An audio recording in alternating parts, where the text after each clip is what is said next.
CBSE compartment result आने के बाद से बहुत सारे बच्चों को कंफ्यूजन है कि अब मेरा वापस से कंपार्टमेंट आ गया तो कैसे आगे मूव करना है, क्या क्या ऑप्शंस अवेलेबल है।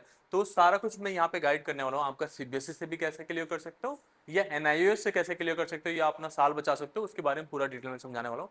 तो सबसे पहले आप ध्यान देंगे, सीबीएसई का अगर आपका कंपार्टमेंट का रिजल्ट आया था, वापस से कंपार्टमेंट आ गया और आपने फर्स्ट टाइम कंपार्टमेंट का एग्जाम दिया था, फर्स्ट कंपार्टमेंट एग्जाम था, तो उस केस में आपके पास दो और चांसेस कंपार्टमेंट के लिए रहता है। तो second chance of compartment exams आपका फरवरी में होगा और इसके बाद से आपका जो है अगेन जुलाई में एग्जाम्स होता है, वो थर्ड चांस ऑफ कंपार्टमेंट होगा। बहुत सारे बच्चे आप में से third chance of compartment exam दिए होंगे और उसमें वापस अगर कंपार्टमेंट आ गया तो अब आपके पास कोई और ऑप्शन नहीं बचता है। अब आपको जो है अगले साल सीबीएसई से सारे सब्जेक्ट का एग्जाम देना पड़ जाएगा, या आप टीओसी लेके एनआईओएस का ऑन डिमांड एग्जाम दे सकते हैं या पब्लिक एग्जाम दे सकते हैं।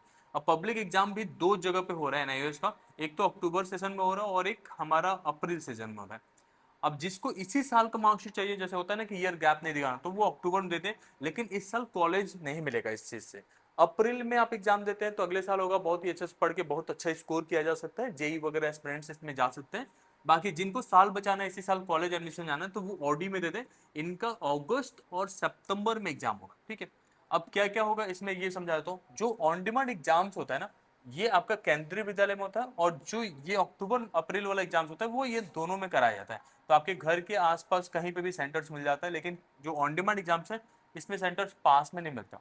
अब हर एक चीजों का एक डेडलाइन है, जैसे अक्टूबर एग्जाम्स जो है 17 ऑफ अगस्त तक लास्ट डेट है, उसके बाद से एडमिशन नहीं होगा। इसमें सीट की अवेलेबिलिटी की जरूरत है, उसमें नहीं होगा। अगर आप सेकंड कंपार्टमेंट सीबीएसई के साथ देना चाहते हैं तो वो उसमें भी स्कूल जाने की जरूरत नहीं पड़ती। ये सब आप घर से खुद ही कर सकते हैं और इसका फॉर्म सितंबर में आएगा, वो भी हम लोग गाइड करते हैं। अगर आप चाहते हैं हमारी टीम आपका कंपार्टमेंट का फॉर्म फिल करे तो केवल 499 लगता है, सर्किल बैच ज्वाइन कर लीजिए। वहां से हम लोग पूरे साल मेंटरशिप करते हैं। जैसे सफलता बैच में बच्चे जो ज्वाइन किए थे उनको पूरा 2 महीने तक क्लासेस था और वो आराम से पास कर गए थे कंपार्टमेंट एग्जाम। सिमिलर वे में आपको जो है सर्कल बैच ज्वाइन करते हैं तो आपका फॉर्म हम ही फिल करते हैं, उसके साथ साथ आपको पढ़ाते भी पूरा। In case you are interested for NIS का ऑन डिमांड एग्जाम्स या पब्लिक एग्जाम्स, तो इसमें भी हम लोग पूरी तरीके से हेल्प करते हैं। इसमें हमारा एनआईएस का अल्टीमेट गाइड है, आपको एक एडमिशन का लिंक नीचे मिल जाएगा एनआईएस के लिए, उससे आप इनरोल करेंगे। अब इसमें देखो क्या होता है, हम सीबीएसई का जो आप पास आउट रिजल्ट है ना, जो सीबीएसई में जितने भी सब्जेक्ट में आप पास है, उसमें से दो सब्जेक्ट का जो है मार्क्स हम एनआईओएस में ले लेंगे। तो दो सब्जेक्ट जो है टीओसी हो जाता है और वो एनआईओएस में आ जाएगा।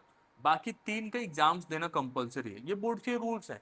तीन सब्जेक्ट के एग्जाम देना चाहते हैं। अब इसमें से जैसे लेट्स से कि मैथ्स में आपका कंपार्टमेंट है, तो मैथ्स का कंपार्टमेंट एग्जाम तो देना ही पड़ेगा, साथ में आप इंग्लिश या फिजिकल का एग्जाम दे सकते हैं, या कोई और सब्जेक्ट का, फिजिकल का ऑन डिमांड में नहीं होता तो कोई और सब्जेक्ट ले सकते हैं। इस तरीके से आप दे सकते हैं, जो आप चूज करेंगे उसी का एग्जाम्स होगा, अलग से कोई एग्जाम्स नहीं कराया जाता, ठीक है।